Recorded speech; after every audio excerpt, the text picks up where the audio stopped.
Welcome to Anything But Ordinary with your hosts Spooky and Raven. Tonight we're going to be talking about UFOs and aliens.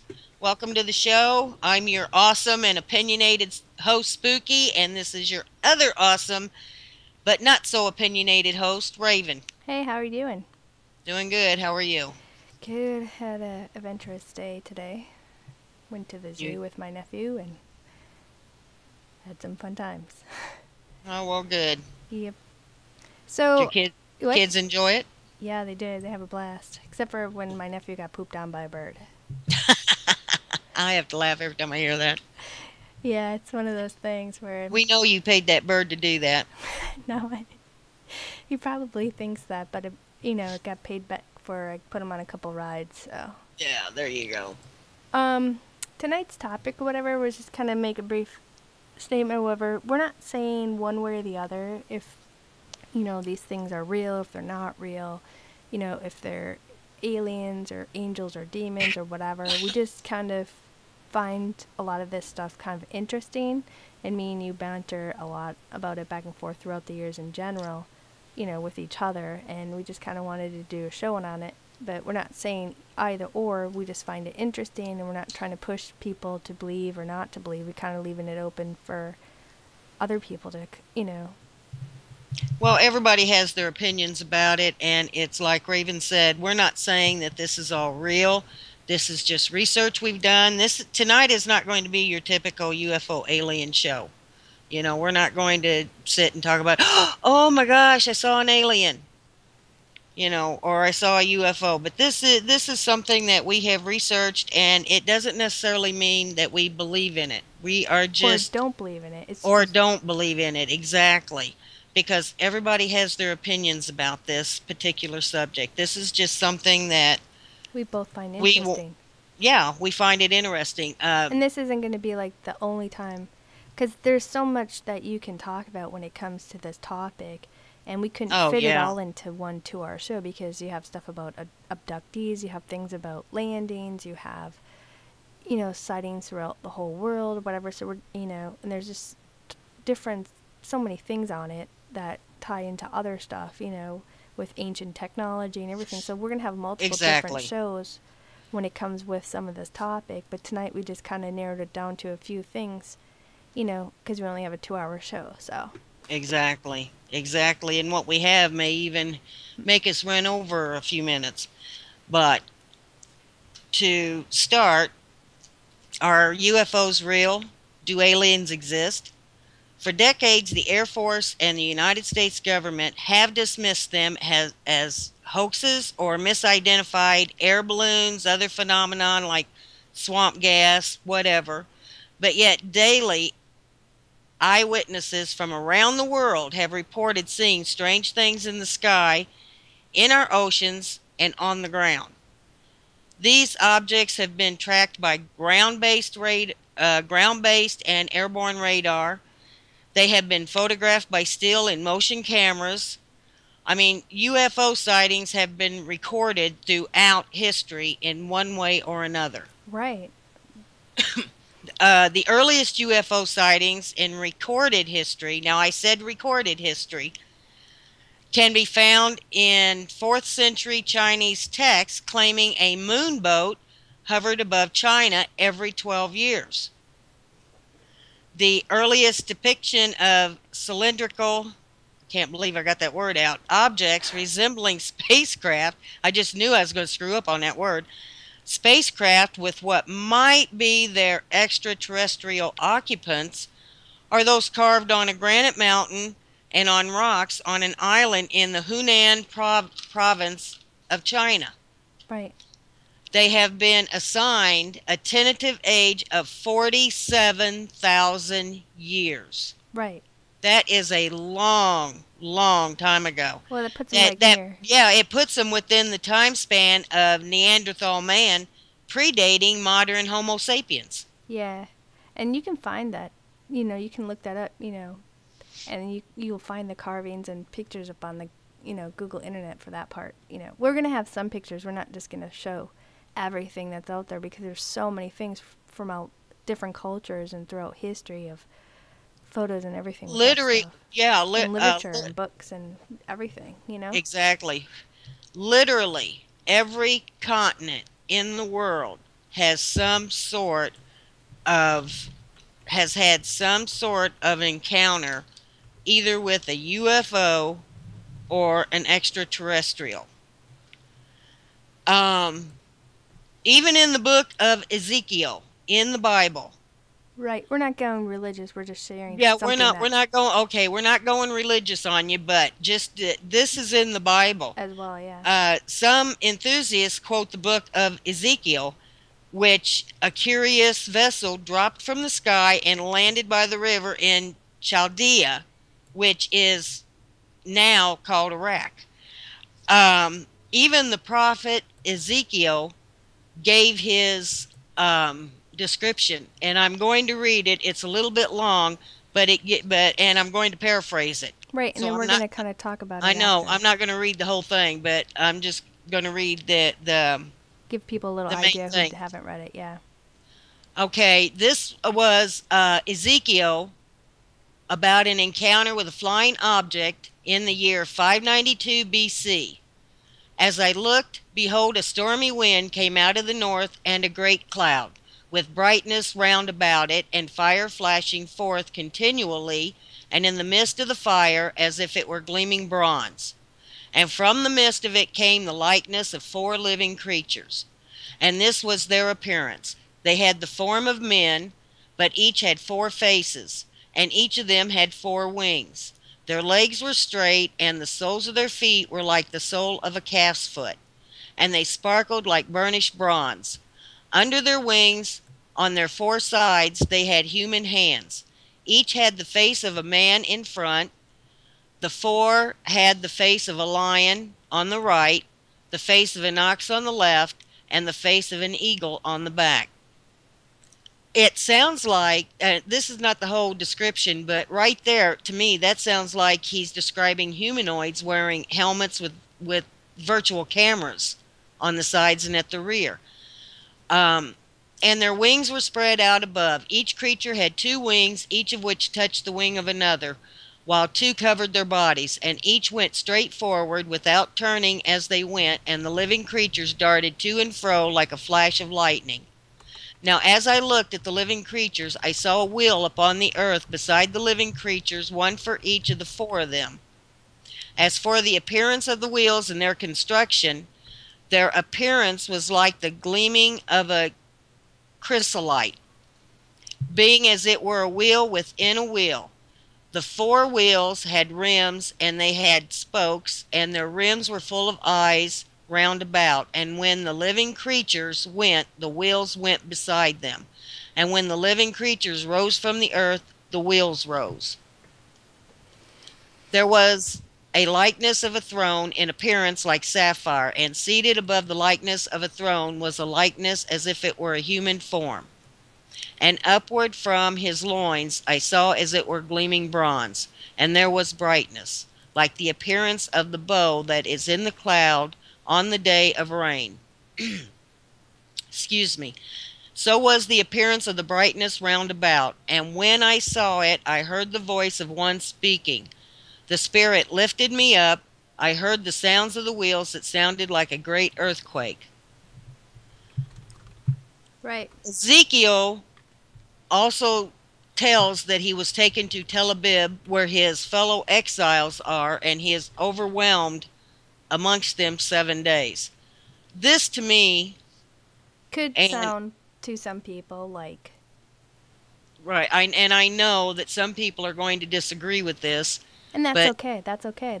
We're not saying this is our opinion. We're just I mean talking about this stuff. this was in the Bible, Right. okay? We're just talking about things, yeah. But it sounds like to me that this was a typical UFO sighting and abduction. Yeah, I mean, it's the way I that mean, what he is describing is a spaceship, and he's describing extraterrestrials Mhm. or humanoids Mhm. in spacesuits with helmets. Right. I mean, I guess Ezekiel is claimed supposedly, by some to say that it's a UFO sighting recorded in the book of Ezekiel, but no one person truly knows for sure what he saw, but him. You know what I mean? Or what he experienced. Exactly. I mean, people are going, there's people on one side are saying it's angelic vision that he had from God. There's other people who are like, oh, it's clearly a UFO thing. And I can see how people could, you know, I don't know, I wasn't there. And it's like, we don't have the original text to the That's first true. documents that were written That is in true. the natural language that it was written in. So over time, you just change certain periods, comma, and or letter, and it can kind of change the context of what you're reading. But I do find it fascinating. I do find it very interesting. You know, what he was describing, it does almost sound like he saw a I craft, I, I know a flying craft anyway. If it was yeah, from outer space, we with don't know. some sort of device on their backs that gave them flight. Right. I mean, it's very interesting experiences that he's explaining, you know, and and nowadays it does match to certain things that he, but it's not also just Ezekiel. It isn't the only can't talk. Isn't the only thing that they've had reported Is it saying having UFO and aliens Ezekiel? encounter and For people that don't know, it was a prophet, but and a teacher. right. But his is not the only reportedly UFO encounter in the Bible. Mm. It's just that his was so in detail that that is the one that people go to Nowadays they use nowadays. that Yeah. mostly, but I mean you have like also in Exodus, you know, when the people were wandering in the desert, and this, like we said, this isn't a religious show. We're just going throughout history how people supposedly had sightings and whatnot. But in the Exodus, you know, for the people who were wandering the desert for 40 days and 40 nights, they were following an object in the sky. During the day, it kind of looked like a cloud as they explained it, not like a, you know, but that might have been their terms. And then at night, it glue like a fire. You know what I mean? Right. I mean, and there's people who talk about saying that from the Exodus. Or, you know, Elijah, he had an encounter where and some other guy, they saw like a bunch of chariots on fire in the sky. And he was Right. actually lifted up in a whirlwind. And that's like in the, if you want, people want to go look and read it yourself and figure out if it is or if it isn't, it's in the book of Kings in the 2nd and 6th chapter as well. You know, so there's a Right. couple different spots, you know, where people are saying, well, this sounds like this or this sounds like this, you know. And it is interesting, really, when you're reading it. But like I said, it's hard to say because you don't have the original text that everything's written in, you know, and everything's Right. been kind of rewritten and rechanged to nowadays, you know, words and stuff. So it can be a little bit altered. But I do find that it is interesting the way that he's explaining his vision of the things that he was seeing. It does almost sound like he's I experiencing know some type of aircraft. exactly, and he really goes into detail, and I think that that's why this particular uh, book of the Bible is always quoted because UFO hunters, Just because of the enthusiasts, details of whatever. what he's saying, yeah. Right, he really goes into details of what he saw. I would love to And get my hands on the original text just yeah. to see what and the and a original lot words of are. people can construe it as an encounter with a UFO and extraterrestrials. It's quite possible, though. You know, Well, yeah, it's very possible. You know, I mean, back then a lot of things happened. You know, that people attributed to God or miracles or things like that. celestial But beings, blah, blah, blah. Yeah. Well, yeah, there's some exactly. people who think that in Genesis, like we're saying, this is not a religious show, it's just part of, and we're going to continue going throughout history. But in the Nephilim, they thought that those were aliens. Right, But they thought the aliens were, some people think that aliens are just disembodied angels, you know, in a right, different, and not just, okay, this is, in people's theories, there's good angels, there's bad angels. You know, the rebellious angels, they were saying that, you know, they left their God-given habitation and came down here to right. manipulate, you know, and had their own interests, you know. Well, I exactly. But I've always said, in the very first verse of the Bible, and like I said, we're not turning this into a religious show, Mm-mm. but the very first book of the Bible says God created the heavens and the earth. That is heavens Plural. plural. Yeah. Okay? What makes us so arrogant to think that this is the only planet he put life on? Right. So, Well, and okay. people are probably going to get mad and get angry or whatever, but like we're saying, you know, we're just kind of going to do a little brief history throughout multiple times of encounters and things that people have in recorded history and Right. stuff like that. And we're not stating that we believe one way or the other. We're just find certain topics like this interesting, and we just kind of explore it. And we're just doing one small tidbit on it tonight, but we'll have like multiple shows with other stuff in it that we find interesting. We're not here to Exactly. make anybody believe or disbelieve. We're just kind of having an, you know, Just our little discussion. right. Okay, during World War II, No, Allied you're jumping way too fast. what? Well, I was wanting to talk a little bit because you're just like at the Bible, Oh but I'm yeah. wanting to talk a I'm little bit. sorry. I'm sorry. I got ahead of her. I'm very very sorry. I Yeah, did get ahead she's of her. anxious. She's like, I gotta go talk about this stuff. No, but I was kind of curious because I was telling you before, because, before we even decided to do a show like this, me and you had a conversation. I thought, Nick, that, when you're kind of reading different things, and it's like everything's like a big web. It takes you to one way, and then you go another way, and then it's connected to this, and it's connected to that, and you start running into things you didn't even know existed, and you're just like, wow, Oh, this is interesting and absolutely. stuff. But like even in the 12th to 14th century, there was Renaissance paintings and whatnot, and tapestries that had bizarre objects in the sky. Now, Yep. I'm not saying that they are, you know, UFOs, but it's interesting that they do have like a UFO type shape. Like this painting here is of the Madonna with Saint Giovanni or whatever. And now this was from about the 15th century, and the painting depicts Mary, Mother of Jesus, looking down, while in the background you can clearly see like this man standing on the edge of like the ledge right there, and he's got his hand up and he's blocking the sun out while he's staring at a strange flying object in the sky. Now you guys can Rachel will drop a couple links in later after during the show, and you guys And for can those that don't see it, it's on the right side of her, just to the right of her shoulder. You can see the man standing there looking up to the sky. right, and you can go and see this on the internet. Richard's going to drop a couple links in later on. You guys can go check out all the different paintings, statues, carvings, everything throughout history. These two links we have kind of displays them all. We aren't going to do it here because it's just way too much to do in a 2-hour show. But even in this painting, now this is in the 15th century, and they have this flying object that looks similar to a round UFO shape. And now in this tapestry, this was like a French tapestry, and this was in the 14th century as well, and they both depict the life of Mary. Now there's like a hat-shaped object as well in both of these flying in the sky. Now the one on the right was created in 1330, and the left one was created in the 1400s. So I just think it's kind of interesting that they have these objects in tapestries, on paintings, on carvings. It's bizarre. You know, it I just know this is it's really kind of hard to say anything about these because I mean these were back in what century did you say? the 12th to 14th The century. Now they 12th to have these in 14th paintings. century, Yeah, and they have and multiple paintings and I tapestries. know, Why would you and just throw something in there? people didn't even know about flight then.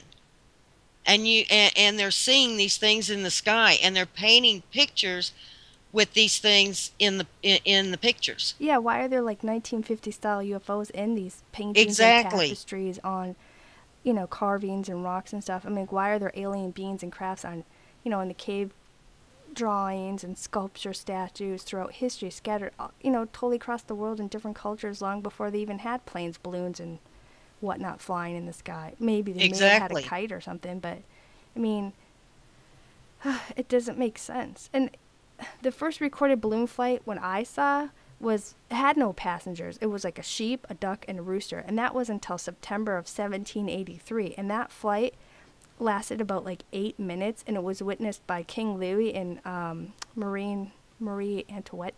And Antoinette. that flight took place before Kitty Hawk with the Wright brothers. That was And it went no, further. that was a balloon. So that was the first balloon thing. That was in 1783. That was just a sheep and duck, and then they tried it again. Oh, you're right. That balloon flew only 2 miles, and then the two brothers who created it were I from. have my dates mixed up, sorry. Yeah, you're thinking of another one, but I'm thinking of another one.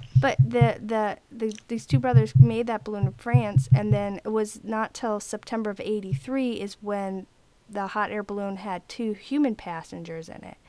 Now the first flight of like a airplane was by a Mm-hmm. French engineer. His name was Julius Gifford. Now, he had a steam-powered airship, and it took There place you go. on September 24th of 1852. Now, that's like what you were That's the trying to one say, that I'm 51 thinking years about. before the Wright That was the brothers. one that was before Kitty Hawk. Right. Now, that traveled 6 miles per hour, and Gifford traveled almost 17 miles from Paris, the race course, to another Alencourt area. Now, this Yeah. small So engine could not that was overcome prevailing winds, and he could only manage to turn the airship in slow circles. So, it wasn't until 1783 for the first balloon flights and 1852 for the first steam-powered quote-unquote ship to take flight.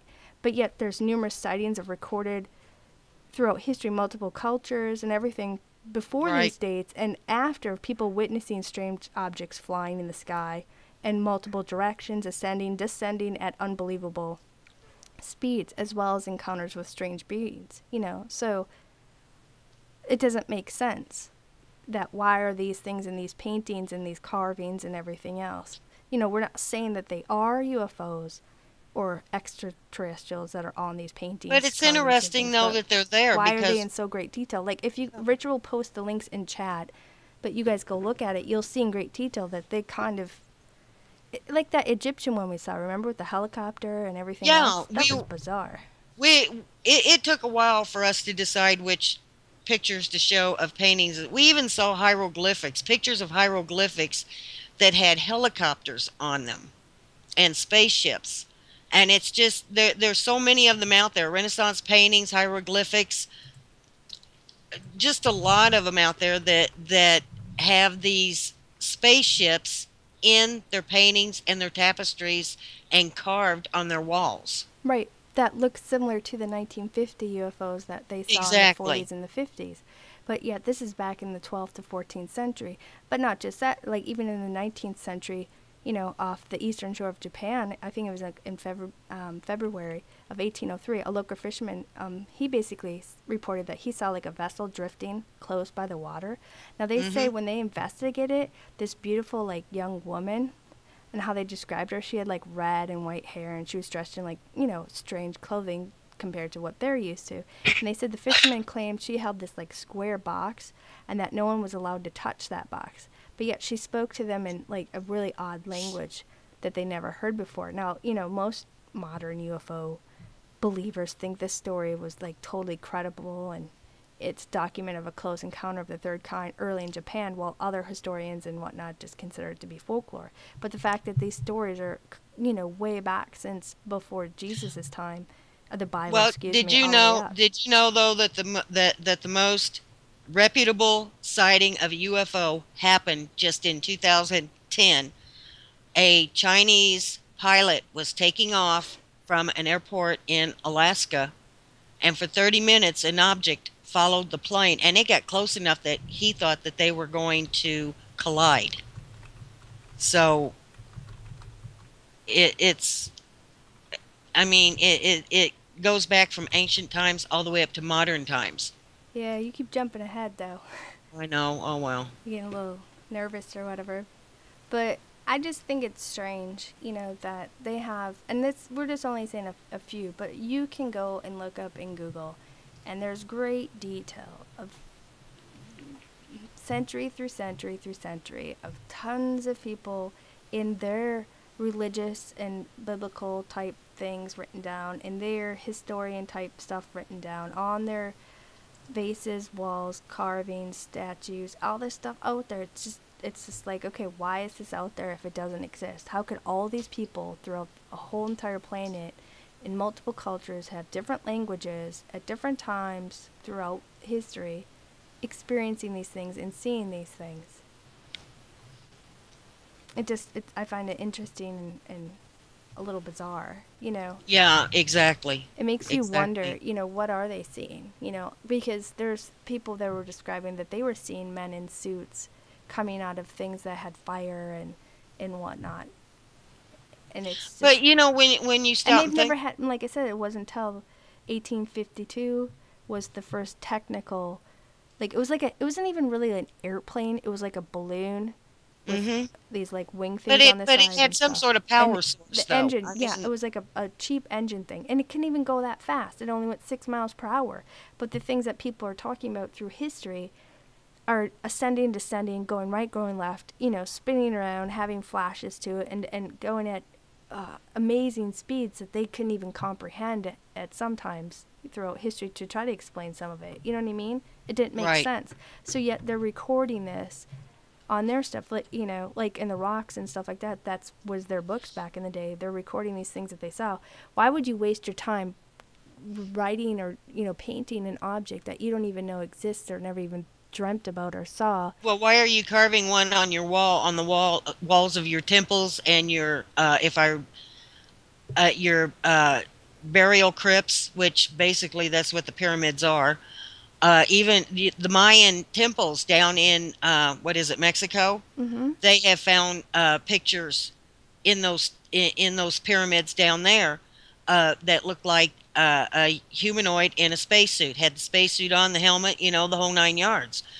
Why are scientists and archaeologists finding these things? Or just random people too. It's not just that, but it's in people's, because back in the day, they're writing on the walls and stuff. It wasn't just because it was their color book and hey, I'm just gonna scribble on the wall. They were letting people know here's a good hunting ground, here's the history of our lives, whatnot. They were kind of recording it their own way and stuff. Why are they gonna throw in some 1950s looking UFO that they didn't even Right. have objects flying like that? And when you stop and think about it too, the ancient people, before they had an alphabet, they drew pictures of what they saw. Mm-hmm. Descriptions and So whatnot. I mean, they're not making these things up. That's how they told their stories. That's how they communicated. They even the hieroglyphics. Some people might say, well, that's an alphabet. Well, basically, it's pictures. But they're putting in but that's how they tell their story, and they did pictures of what they saw. Right. And like we said, this is just a multiple part of many shows that we're going to do, because I'm also going to do stuff on ancient technology that had to, ties in with this stuff or whatever else. We're just kind of doing a brief history and then go into, the presidents and everything else. But I find it fascinating that you can go as far back as you can literally research and find this stuff there. Right.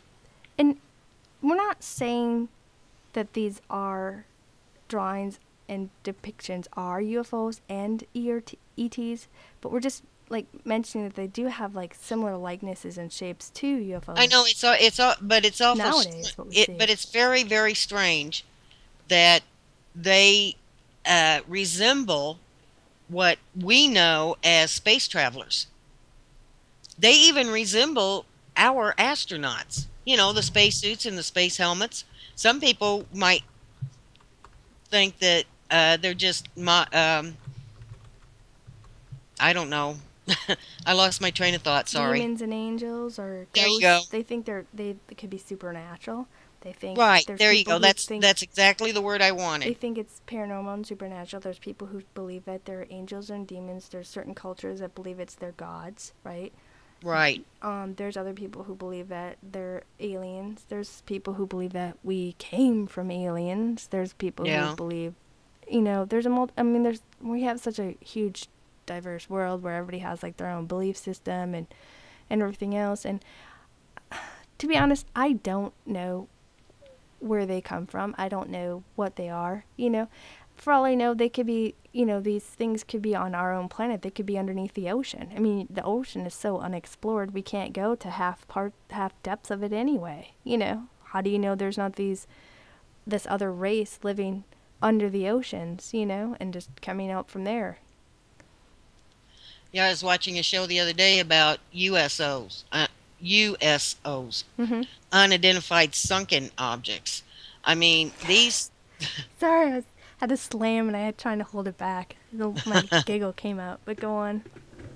but it's just that, it's like we said before, they've been seen in the air, they've been seen in the oceans, they've been seen on the ground. Mm-hmm. Yeah, it's just strange that these strange extraterrestrial supernatural beings have been seen all over the world And it's not just throughout time, even. Well, that's the point. But the thing is, it's not just one shape. People have seen different shapes, True. and different, supposedly different looking ETs. But a lot of them that I was reading throughout history, which I just kept going more and more, and I kept saying, nope, I got to stay focused on what we planned, what we were going to say, because I didn't want to get off track, because I'd have way too much stuff to talk about in one show. But a lot of them, it seemed like they were mentioning that they looked human. Right. They looked very human, except for they had a slight difference in some, and I saw a lot of repetitive with that throughout early history, and I thought, well, that's Right. interesting. Well, they've been described in many ways. They've been described as grays. They've been described, no nose, no mouth, whatever, and they're just all kinds of descriptions of them. Personally, I do not believe in little green men, but Well, you think that if there is, they look more like us. That's what you're thinking.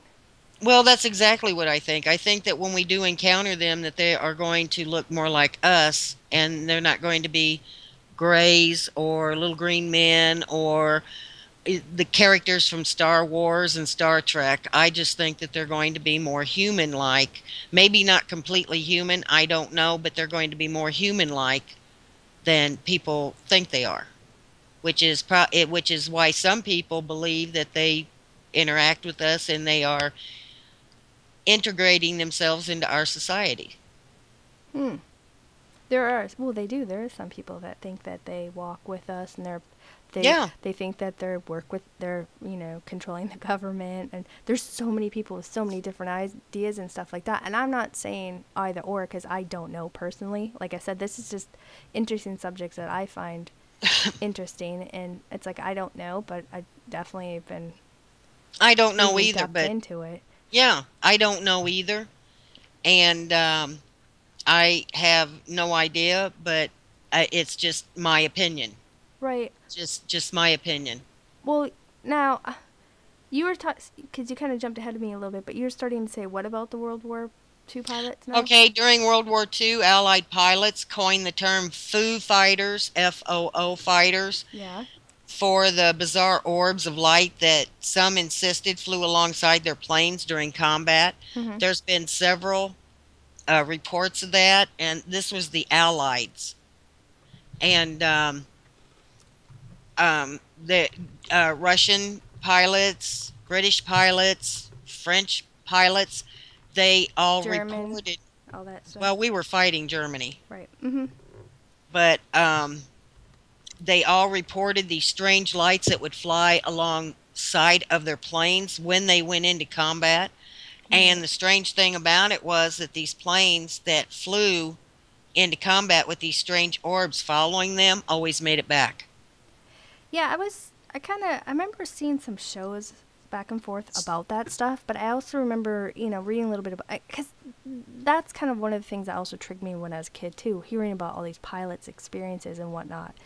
And they kind of, from what I remember from this one show and this one guy talking, because he was a pilot and he was explaining his stuff, he was saying that they looked like little blobs of light, Yeah. and basically it wasn't just him. He said that all of them were seeing it, the American, the German, and the British pilots, and they all basically thought that they were, that they thought the other. They thought Germany had this advanced technology, and they thought, "Oh my gosh, we're doomed." Where Germany thought these guys had advanced technology. Well, Hitler was obsessed with UFOs and extraterrestrials, Right. and he tried to. He got his scientists and his engineers all together, I guess, Yeah. but he tried to get them to build spaceships because he believed that if he made contact and got them down here, that he would win the war. Right. Which kind of gives you some sort of an insight how this madman was thinking. But lots and lots of the Allied pilots Well, they said that they would try to ram. reported these orbs of light. Well, yeah, this one dude that I was watching on TV, he said that he tried to they would try to ram these things, because these things would Yeah. get in their way while they were doing their dog fights and, Right. doing their missions and everything else. And it's just like, they said that they would try to ram into these things, and they'd either just And like they couldn't zip do it. off, or they couldn't, Yeah. or they'd either go through it. It was just, the way that these people were describing it from the show that I was watching, and these guys were there. They were during the war, and they were doing all this stuff. They were more scared of that than they were of being in war. You know, because they couldn't Exactly. understand what they think. Were they mirages? Were they real? You know, what were they the enemy's brand new device that could jam their equipment and they could crash? You know, what is this? Is this like brand new secret thing? Is it, you know, they were just, some of them, you know, just gave up, quit, and went back and said, we're not fighting over here because there's this weird stuff going on, you know, and they reported it. It is categorized and it's recorded. You can go back and read old documents and stuff where they're talking about this. Yeah. You know, I just, And you're right about that. I was going to mention that they would talk about these orbs that were getting in their way, and and some of them were even afraid that they were going to collide with them. And but every time that they would try to crash into them and kind of knock them off, they would zip away, and they couldn't even get near them. right. But like I said, every plane that these orbs of light flew with made it back to their base. They were not shot down. It's not, see, that's not the only time that pilots and people have mentioned, you know, that they've experienced, mainly when there's wars going on and testing of nuclear things and everything. They tend Hmm. to see, whenever there's some type of military thing going on, a war going on, there seems to be these odd objects. Where they Well, there come seems to from or be a whatever, we don't rash. know. But yeah, Yeah, there seems to be a rash sighting of them. right. Every time that Different wars, different well, that's like before they testing weapons. Yeah. well, that was before, like before they dropped the bomb on Hiroshima to end World War II. Mm-hmm. There were sightings of these orbs of light flying along with the plane. Every time there was something about to happen, something major that was about to happen, there was a rash sighting of these orbs. Yeah. It's Oh. it's one of those bizarre things. But isn't it the same time when that dude came out who a regular pilot saw some things too, or not too far after? In 1942, an amateur pilot named Kenneth Arnold claimed he saw 9 crescent-shaped objects in the sky while flying near Mount Rainier in Washington state. And when he tried to describe the way they flew through the air, he said they looked like saucers skipping on the water. But a local newspaper misquoted him, and the term flying saucer was born. This was back in 1942. This was actually during World War II, but Right. only in the United States. It was during back that same time. Right. Now he was just a regular businessman, wasn't He he? he was just a regular businessman. He was a private pilot. He was out flying his own plane, and he happened to be flying near Mount Rainier. And Mount Rainier is a dormant volcano. And that's something Hmm. else too. A lot of sightings happen around places like volcanoes. Not all of them now, but a lot of them have been sighted around places like Mount Rainier, which is a volcano. I Mhm. don't know about Mount Hood because Mount Hood is active now. Mhm. But There's some people who believe that they come from the middle of the earth, you know. that's true. That's true. Some people do believe that they come from the middle of the earth, and there are some people, and I read this report or this story from a guy that was a UFO enthusiast. I don't want to say he was an expert. He was or really a hunter, but What's he true and really what's not, yeah. But mhm. yeah, but he was really into UFOs, and he was seeing UFOs around dormant volcanoes. So he believed that they were coming from the middle of the earth and they were coming up to the surface through these volcanoes. And I think that he was saying this back in the late 50s, early 60s. Mhm. So, it's been, Which which, was basically a time between the 40s and 50s. They were having right, just well, I can't even say the word, a ton of sightings all over the place that it was being talked about everywhere, brought up to the presidents, you know, on right. newspaper clippings, on radio stations and stuff.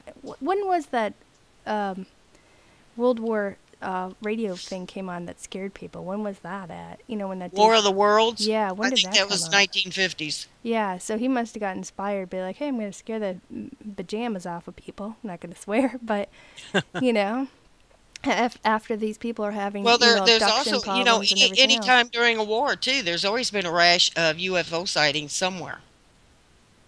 You know, it's not just been the United States or where the war broke out or anything, you know, but it seems like that a lot of reported sightings do happen during wartime when there is a war or a conflict going on somewhere.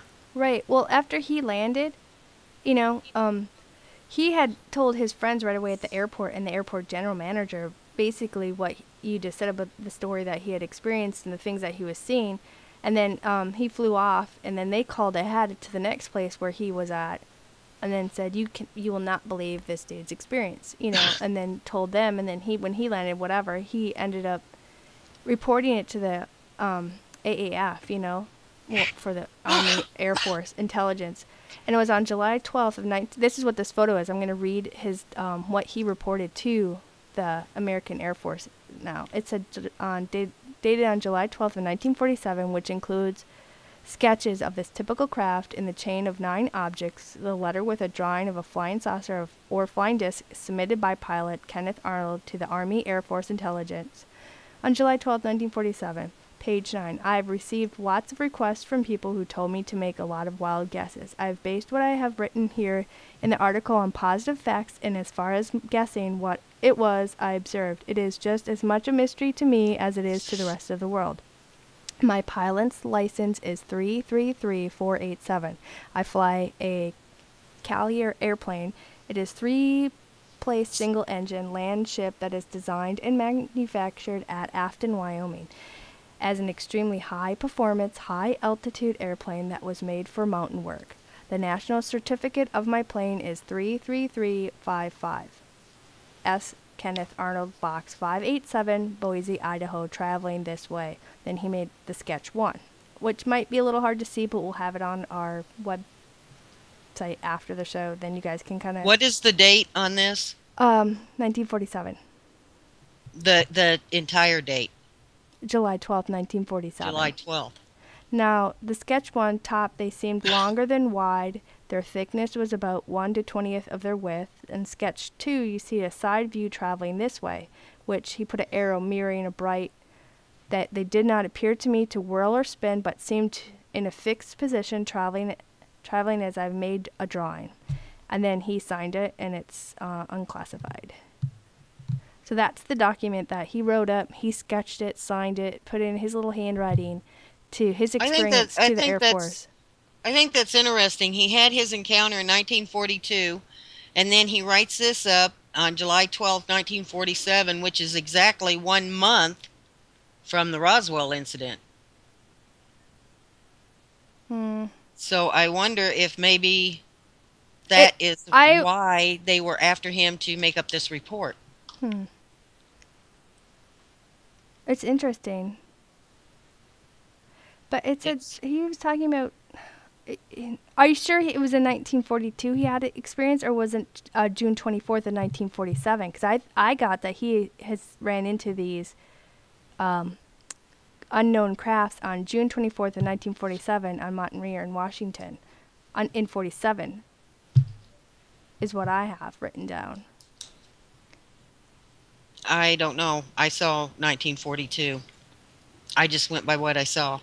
But I mean, it's possible because it also said. So if he saw it in June on June 24th in 1947, it would make sense if he later on, he finally, he probably talked to some people and said, well, okay, you know and then what? reported on July 12th of 1947. Yeah. But I wonder though about Roswell, because Roswell happened on June 12th, 1947. And that year. And I'm going to tell you, I'm not going to get into Roswell because Roswell has been done to death, but it does need to be mentioned here. But it does. It has its point in history. It has its place in history. Yep, and that's so it should be brought up a little bit. June 12th, 1947, A rancher in Roswell, New Mexico stumbled upon a 200-yard-long debris field on his property and decided to haul some of it to a nearby Army airfield where this excited officer, overzealous officer, issued a press release claiming a flying disc had been recovered. 4 hours later, a general from Fort Worth, Texas, stepped in to claim the wreckage was nothing more than the remnants of an ill-fated weather balloon. Mm-hmm. Well, there's a lot. So There's a lot to that, there and is a lot to Roswell, and it's and like a I lot of said. presidents who knew Hmm. and had their hand in the paperwork, and other people, And but we're going to mention Roswell again because in a little Roswell bit, is yeah. tied into something else. And in our second half, when we talk about certain presidents and what have you, like you Right. said, everything's ties in. We didn't want to go like totally into Roswell because we only have like a 2-hour show, and then we couldn't do the other part that we had planned on doing. If we do, it'd probably be thrown in with Skinwalker Ranch and some other thing, but that's way down the road, probably with other cryptids Right. and odd And things. and it's like I said, we're not going to really get into Roswell because for one thing, There's other okay, people who have far more Roswell is information well on it. known. There's very few people that even if they're not into UFOs that don't know about Roswell. Demi Moore, the actress Demi Moore. Here we I said go. I wouldn't say this, but I'm going to. Yeah, bringing in The the actress actors. Demi Moore grew up in Roswell, New Mexico, and she claims that she never, ever, ever heard about the famous landing there, which is positive proof that she's one of them. Um, but it's like I said, Roswell, New Mexico has been done to death. Isn't she in the Scientology stuff too? Not I that don't we're know what knocking she's people into. And I'm not putting Demi Moore down, don't or get me Simon, wrong, because she's made some great movies, but well, I she's just made some find it, interesting ones, I'll say. well, I don't interesting. I don't I really. wouldn't put them great, but she made some pretty good ones and some interesting ones. But anyway, I just find it questionable that she grows up in Roswell, New Mexico, and she's never heard about this, or she claims that she's never heard about this. I mean, you go to Roswell, New Mexico, you got in extraterrestrial highway, you got uh, cafes all around with with an alien theme.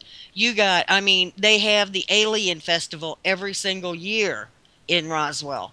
They, there's just, I mean, there's no way you can get away from it when you go to Roswell, New Mexico, because that's what this town is famous for. Mm-hmm. It gets a lot of tourists because of this, and it's where they make most of their money is off the tourism and because of the aliens Well, that there's no other reason supposedly to were kind of found there. drive out there. Well, have you ever been to Roswell, New Mexico? There's nothing else there. It's out in the middle of nowhere. No. There is absolutely no reason to go to Roswell, New Mexico. Well, that's not true. I mean, Hey, come you on. don't go for the food. Well, You but you know know, what? Some people might like the countryside. There's some people who do go out there that do enjoy it. They might have family and everything else. So we're not saying there isn't absolutely no reason. It may be beautiful to some people. Just to you, I mean, as far you as do not find it a tourists, good it's not vacation spot to go. right.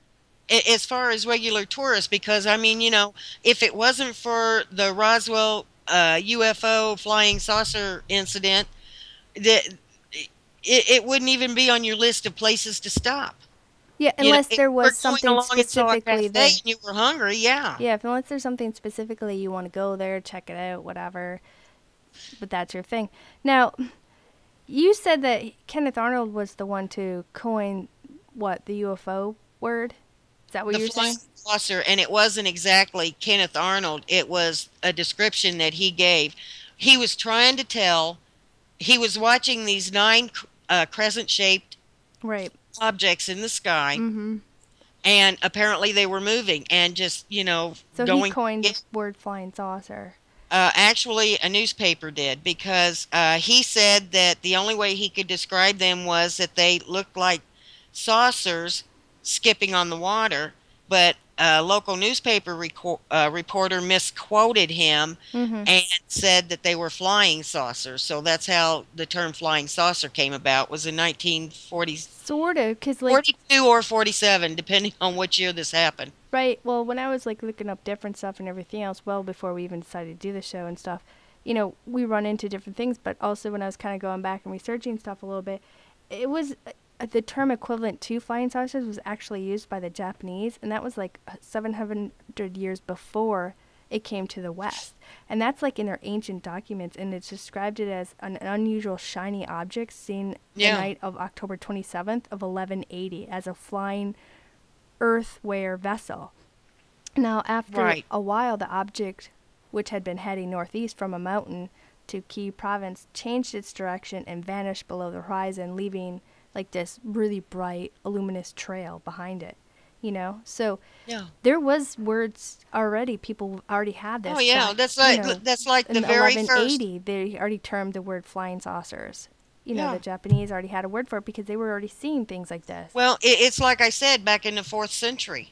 The Chinese called it a moon boat. So there were all kinds of descriptions long before the term flying saucer became popular. Before it became popular over here in the West, anyway. Right. It's been Well, over long here, yeah. talked about in other cultures and other languages throughout the centuries, a long time. And Japanese, they had already coined it in their ancient documents, but it was called an earthware vessel, basically the Right. same thing, but that in, their language that they were saying. So it technically they weren't the first one to coin the word flying saucer, which I find interesting. The West just seems to be a little bit behind We on some things, I well, you're guess, right. We seem to have been behind or on a kept lot in of the things. dark. We're kept in the dark. Right. Well, I just find it interesting because there's like well over 80 some years worth of pilot sightings from like, 1916 to all the way up today. You know what I mean? From, military guys seeing it, like you said, that dude, the private pilots and, Hmm. big airlines seeing this stuff. And these things are they're recorded.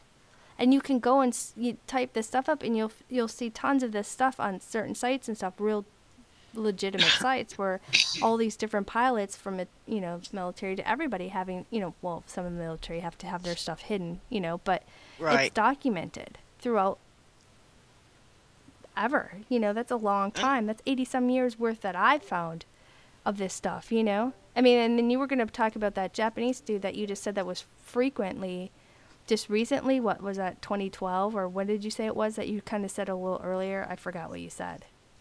2010.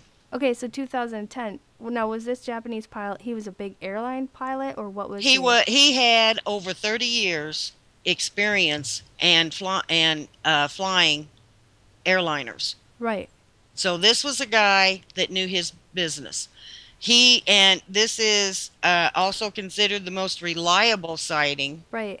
to date. But he had taken off from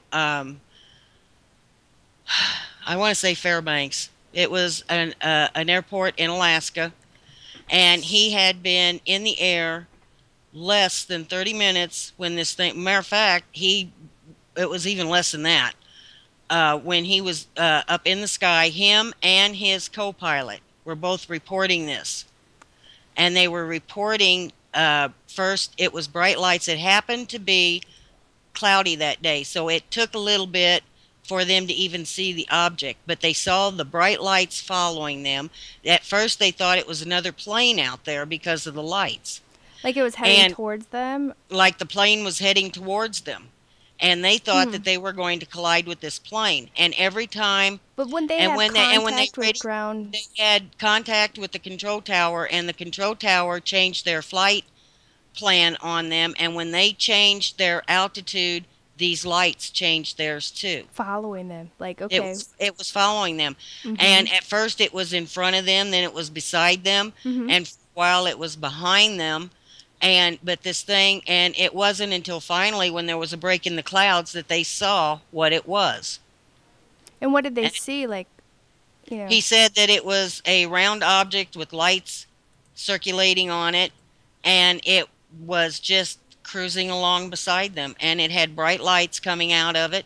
So it's sort of like the photo I have up of the It's 1950 sort of, type that. well, it's sort of like the photo that you just had up there. Yeah, I put it back But up after I heard your description. But yeah, so it was similar like that, but it had a bunch of lights coming out from the and side of it. Hmm. he said it was huge. He How said that it huge was was it? at No. least He said that it was about the size of a football field. Are you kidding me? And I've this never thing, heard the saucer type hats like that shape in the 1950s to be as huge as the a football field. Now the big black triangle ones I know for a you fact know, are as huge as a football field and they're well, silent, you know, but right. And of course, being in a plane, he couldn't tell if it was silent or not, because well, you guys was it a his plane was flying and there are noises in the cockpit. well, right. But it wasn't. And when there was a break in the clouds and he saw it and he was watching this thing, and then all of a sudden it just disappeared. But this thing followed them for more than a half an hour. Man, that would freak me out a little That bit. would freak me out too. That really I would. wonder if he But continued to fly after that, you know? I don't know. I didn't hear anything. I'm sure he did. He maybe he didn't, because at the time when he saw this, he was getting ready to retire. So he's like, I'm done, early retirement, see ya. Yeah, he says, "Well, I've seen it all now. I Yeah. quit." Or it piqued his interest go into this and check it I out. would imagine after that encounter, though, he probably is researching them or looking for them or whatever. I would be. It seems like, Well, we are in a way, if you think about it. I mean, because me and you've had conversations about this, and we're just like, hey, let's have this on the show, you know. And yeah, it's like we go in so many different layers of this, but we're not even gonna barely scratch on it tonight to give it, right, a lot, because we just don't have enough time into our show to do everything that we've talked about and different theories and thoughts that we have. So we decided just to do a quick tidbit of the history, yeah, presidents and astronauts experiences and stuff like that. But I yeah. mean, there's And just it was actually in 1943 that the government began an official search for extraterrestrials. in 1953. I think it was a little 43, 43. Yeah, okay. I was just gonna say. I think it was in the 40s that I kind of read about where they started right? really getting active in it. How about we take a quick intermission, for like three Okay. minutes, and everybody can like stretch, get some water, take a bathroom break if you want to. But for those of you who are listening over at our Ustream site, if you scroll down, you can find our URL to our website, and if you want, you can come over and join in with the chat with everybody else and give your opinion or thoughts on some of the things that we're talking about. All right, we'll be back in 3 minutes.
Welcome back to Anything But Ordinary. I'm Raven, and here's your other host, Spooky.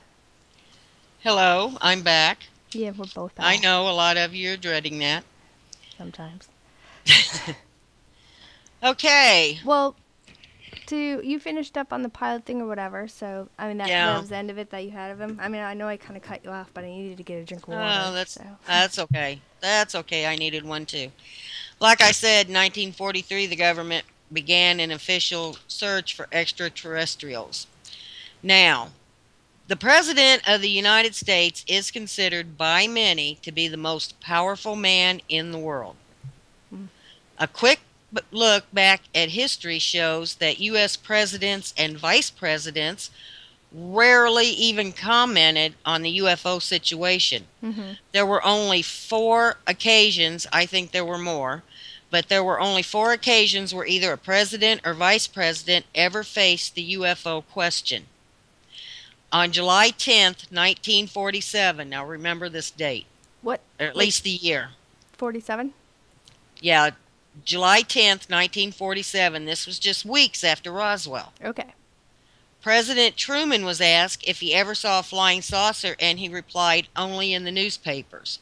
Now, President Truman Mm-hmm. was the president who ordered the censorship of all information But wasn't he like the referring to right? UFOs and extraterrestrials, their existence to the American public. He was the one that said, the American people don't need to know about this. If anything is asked, you deny. Right.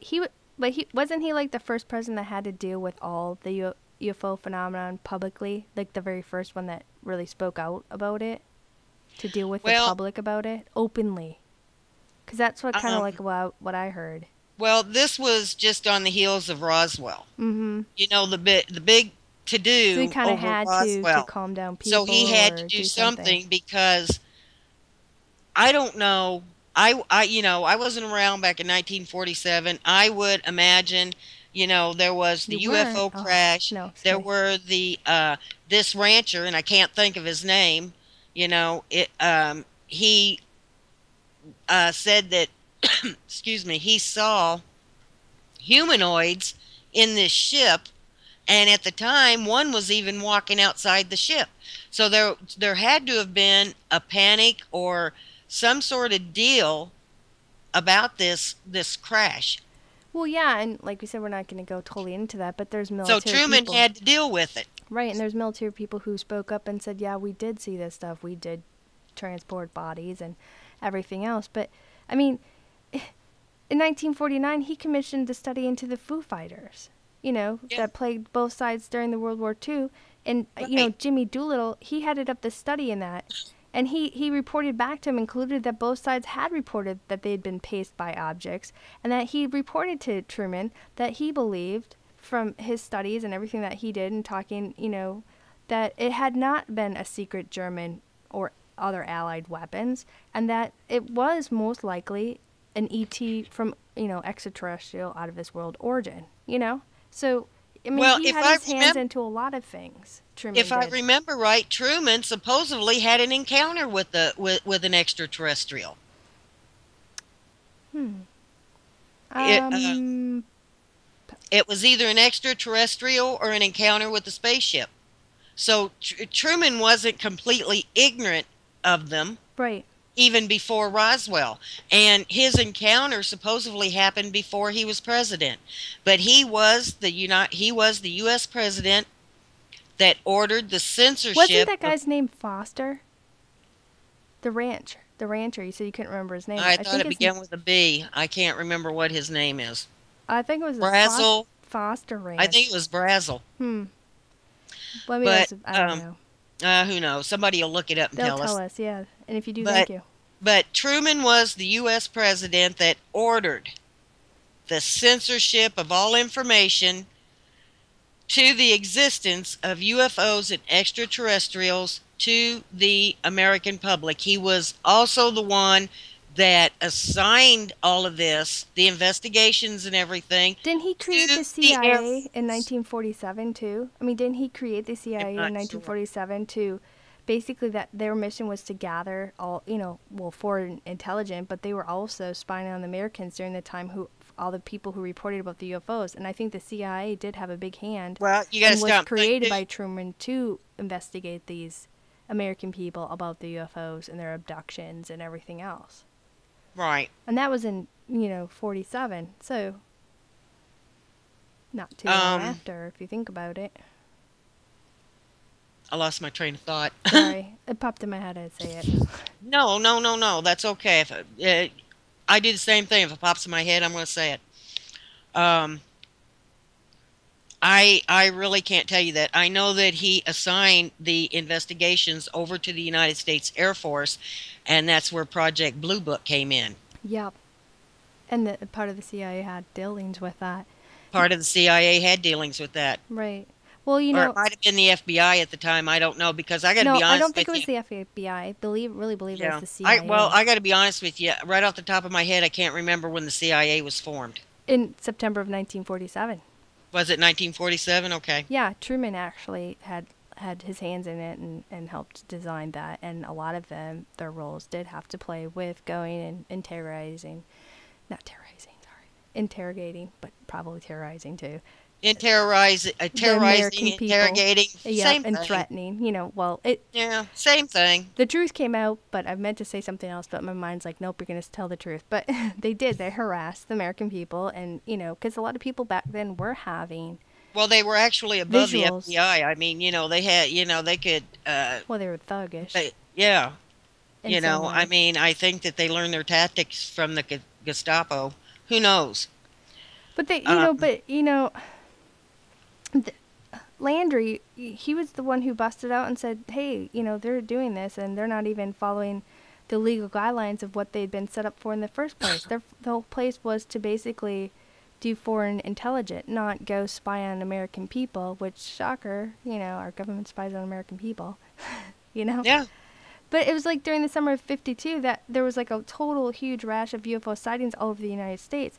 right. Now that extended to two very public waves of UFOs being tracked from three different locations. And one flew over the White House, one flew over the Capitol, another one flew over the Pentagon. And that was like on July 19th and July 26th of 52. Now the Air Force, it conducted like a major investigation in trying to figure out what these objects were. And the UFO sightings were like in tons of newspapers all over the country. So it's not like this wasn't known to people back then. It was a big thing. People were seeing it everywhere. I mean, these things were buzzing our White House, our government. Right. And these places, we placed the Democrat National Convention on the front page that was going on. I mean, it was a huge buildup of sightings everywhere, and people were And the thing freaking of, out.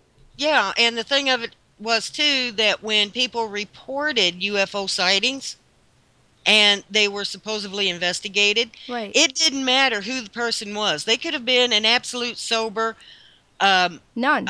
very reputable person, and But, the investigators would make these people out to be drunks well, there's or ministers mentally and ill. clergy people who seen it, Yeah, who, for their religion and stuff, would not say that these things existed. There was, police officers, there was military men, there was government people, there was random yeah, Joe the milkman down the street who was seeing this. There was this one lady that, said that she was getting communication from two large ships that were yeah. outside of our planet just staying there. And the funny thing is the CIA came looking for her because they knew about these objects in the sky, and they were trying to tell people that they were just satellites, but What they their were, favorite yeah. explanation was besides it being a weather balloon? It was swamp gas. Now, where in the middle of the desert do you get swamp gas? Or in a populated city, Or in a populated city? or the White House. It was The only swamp place that you gas. could It get was, swamp gas is basically down in the South. Georgia, Florida, Louisiana, Alabama, Arkansas, those places. it was Gerald Haynes who wrote the article for the CIA, who was telling about these things and had a document about these UFOs flying over the Capitol and the Pentagon and Yeah. everything in July.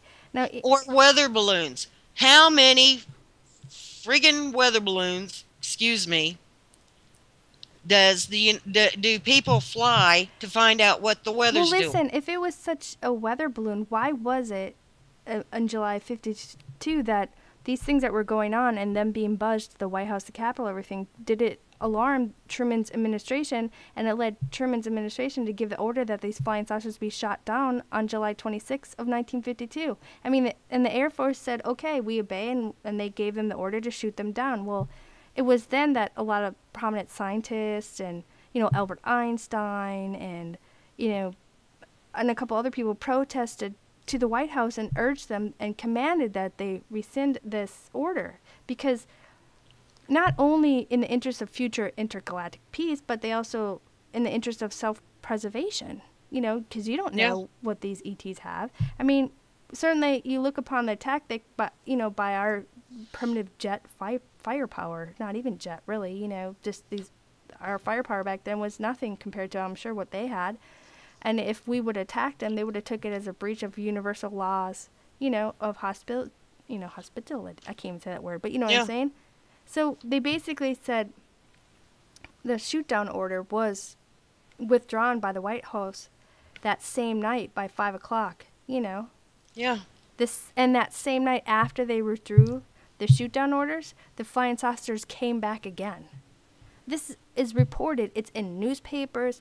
It's in this documents, government documentations, and everything else. So it's like, it's weird because you don't hear about it nowadays. It's not brought up that, hey, these people are seeing these things. There was this huge things going on between the 40s and the 50s into the 60s, and it's still going on to this day. You know what I mean? Yeah. But all of a sudden, it's like people nowadays don't even have knowledge to this. It's just like you've been kind of like whitewashed, like, oh, it never happened, And I even know, if and we that did and see that's stuff now, their people standard. wouldn't believe it. That's their standard answer. It never happened. In December of 1954, Mm-hmm. President Eisenhower Oh, was that guy, asked a yeah. question. Yeah. President Eisenhower was asked a question about a flap of UFO sightings in Europe, and the U.S. authorities, if the U.S. authorities suspected something extraterrestrial was involved. Eisenhower replied, "Well, with regard to those recent reports, nothing has come to me at all, either verbally or in written form. I find this also questionable because in 1955, President Eisenhower established Area 51." Which doesn't exist.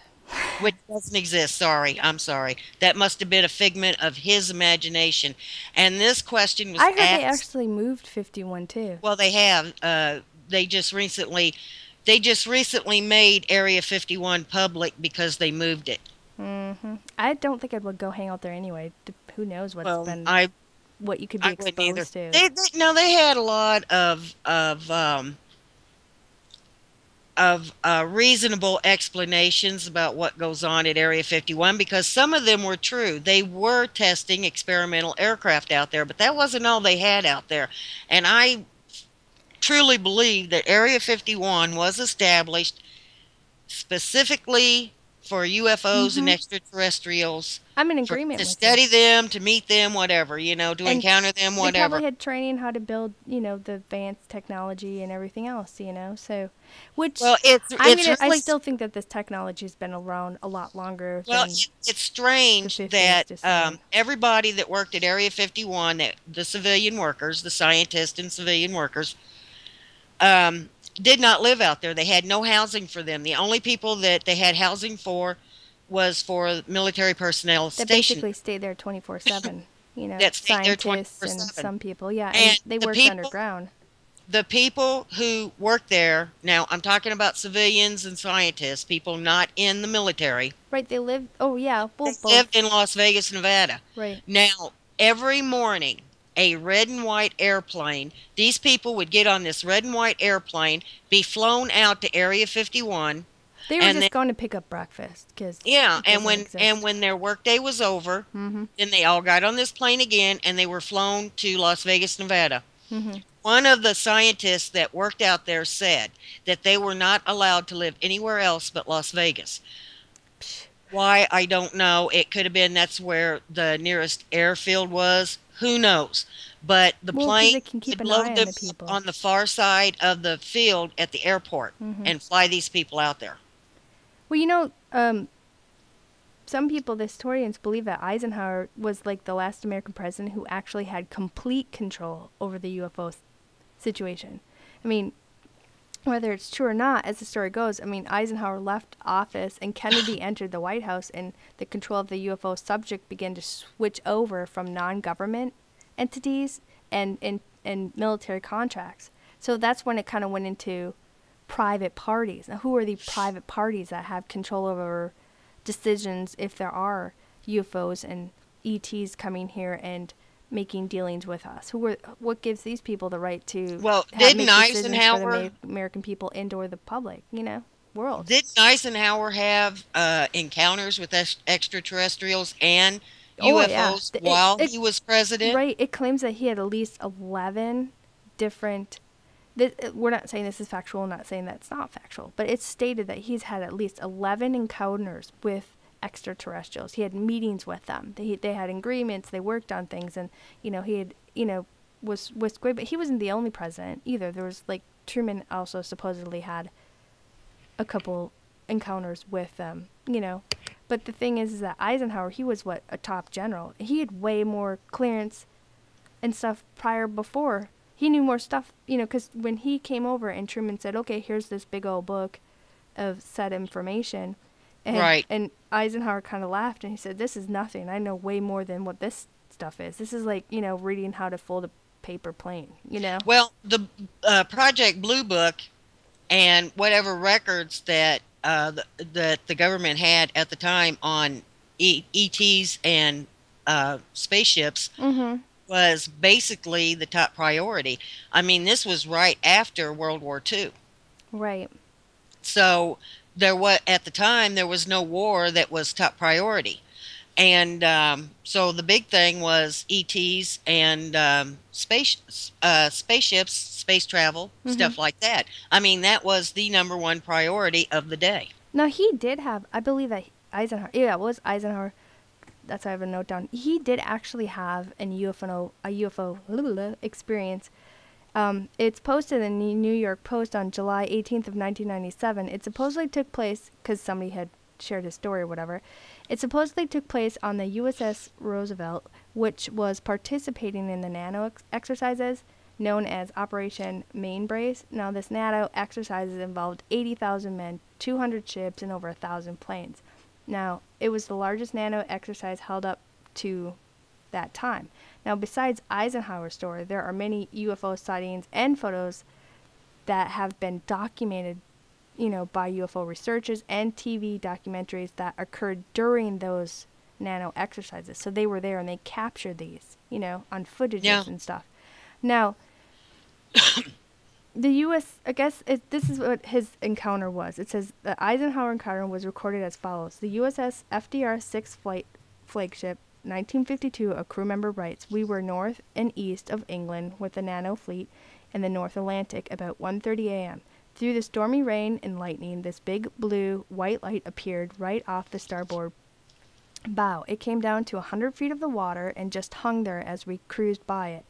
This UFO was easy to see when the lightning flashed, and then it rose straight and left. Four of us saw it. Here's the kicker. General Ike, wearing PJs and a robe, looking for coffee, came out, and we were sitting and making small talk when this bright light came on. We all watched it for like 10 minutes and then just stood there staring at each other. After a while, Eisenhower said he better go check this out, and he left. And he also told them to forget about it. The next day and ever after, nothing was ever said about it. And he said, I don't know what it was or why it was hushed, but I saw it. And so all these four dudes on this boat and Eisenhower, when he came strolling on his pajamas for some coffee, they all saw the blue light, then they saw the UFO, and they saw the UFO leave. So that was before he was president, Yeah. It lost my train of thought again. Um, Mm-hmm. but it's like I said, back in the 40s and 50s, UFOs were, or the late 40s after World War II, UFOs were the top priority. There was no Well, because they war had at the time, but actually there was. the reason was Somewhere top along in priority. There were there so was the many all over. Korean War, Right. but uh, but UFOs were a top priority. That's because people Um, were seeing them all over the place yeah, people. That was it. constantly, and people were being abducted. They were seeing landings. They were seeing them all over close, That far away. It is, wasn't yeah. just meteors shooting through the sky. These things were hovering over towns Well, and that's back what when have you. UFO And I'm sure if sightings you go were talk really to people starting to from the be 40s and the reported. 50s, that if you can run into them, there's a few of them that I've ran into, that they said when I was younger in the 50s, we saw UFOs, and Yeah. explained the things that they were Oh, I experiencing and saw more. stuff. I saw strange things when I was a kid. I've seen That's another stuff too, story but in we're going to another bring it show. up in a different show. Yeah, we're going to save Yeah, that for a different show. Me and you both had experiences, yeah. real close up experiences. I've never seen little green people running around unless it was like St. Patrick's Day, but that's Yeah, really. and they were drunk, but that's different. But Um, but see, Eisenhower, they supposedly he had like 11 different encounters or whatever, and you can go and read these documents. he There's out there supposedly had on more than any other president. You're right. right. He supposedly Right. had met with two different type of races. One of them they claimed was like this Nordic type race, and they were kind of slender, tall, but similar to what we look like, That was back except then for too, when people started getting abducted. When they started reporting abductions. right, and that was like in '54. Now, see, he wasn't the only one who was encountered this Nordic type tall race where they were pale like us, but their lips were a little bit different colored. But it was Canada, uh, Britain, Australia. Australia, and Russia. They all had experience Yeah. with that Nordic uh, extraterrestrial Right. race, and they had come here around the 50s and 40s, whatever, and around that time because they were pleading with them, and they were saying, "Hey, we'll exchange with you and teach you our technology if you guys get rid of your nuclear war stuff because it affects all of us, not just here, but it affects everybody else out in the universe, blah blah blah blah." And they also said that they also wanted to introduce themselves to the public, just to let people know, hey, we exist, we're around, da da da. And Eisenhower turned them down. He said, "There's no way we're getting rid of our nuclear weapons." Yeah. So they were like, "Okay, whatever." But you know what? That's a good point. When they set off an atomic bomb or a nuclear weapon or anything, I mean, that has to go up into the atmosphere, but does it go through the atmosphere and out into space? Well, even into the future, I'm sure if we go out there and we go farther, we're carrying these nuclear weapons. It's not just going to affect our little area. It's going to affect a lot of different things. We're not saying that True. planets are or not inhabited by other things. We're just, explain. I'm losing my voice, but we're just talking about different things that we find interesting, and why are there documentations about this? Why are there newspaper headlines completely out there in the 50s and the 40s, especially when the war was going on, when they're making the atomic bomb and trying these different things out? There was UFOs that were around when they were detonating these things. Now, they didn't just come to us to try to make the deal with the Nordic people, did they? Claimed that they went to Russia and to Canada. No, Canada did not hide their documentations about their encounters with these people. They Neither have it did out. Russia. Yeah, they have it out in the open where you can go and read this. They're not hiding it. You're right. But the fact is that they all turned them down. Now, Well, there why was is the United States the only country that's got their stuff hidden. very existence censored?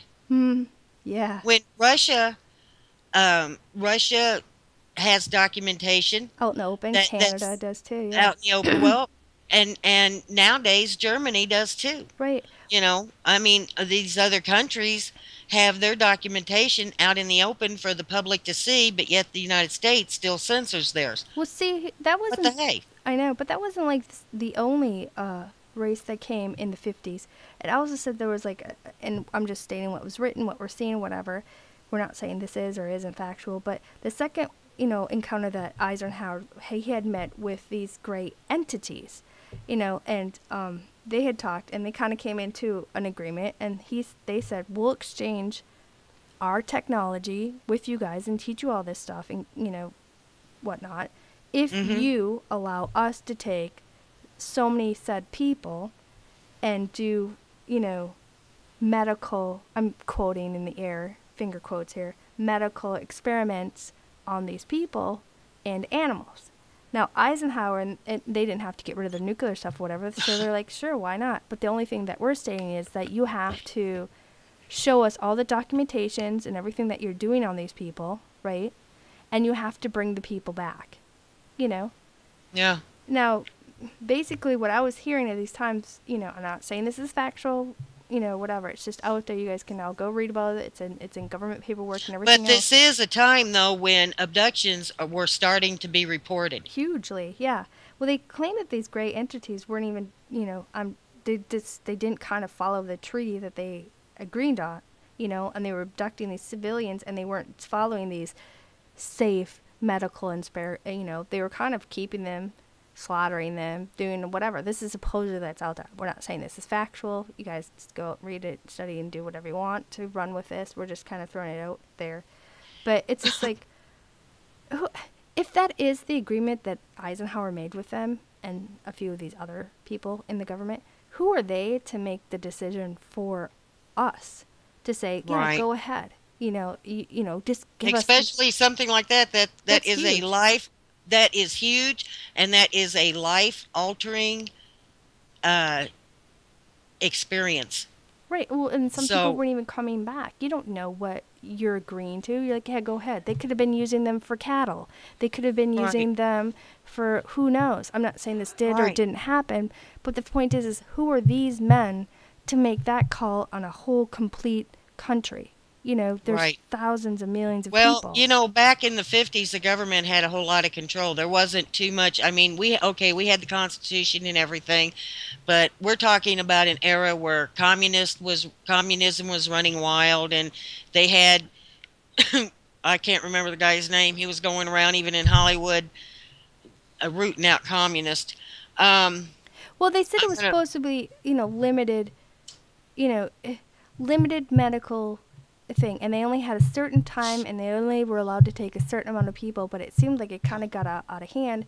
But they also had paperwork that I was reading into document stuff that was saying that this wasn't the only treaty. That there's ongoing treaties throughout the years, like they're only limited for so long. But these aren't the only two races that they ran into. But it seems right, this being said that this Nordic race, who was more on the spiritual aspect and the friendly side, stating that they didn't come back because, they were kind of just shunned and said, shoo, we're not doing your deal. We're not getting rid of our war weapons. We want, it's all about power, ego, and control. It's all, basically. So they yeah. agreed with some shady type of ones and said, go ahead, slaughter this so many people. We don't care. Just, make us powerful Yeah. more than the I didn't others. I didn't mean to laugh, but I happened to look at chat, and Penny said we'd welcome them down here in the bayous. They mix up good with the alligator stew.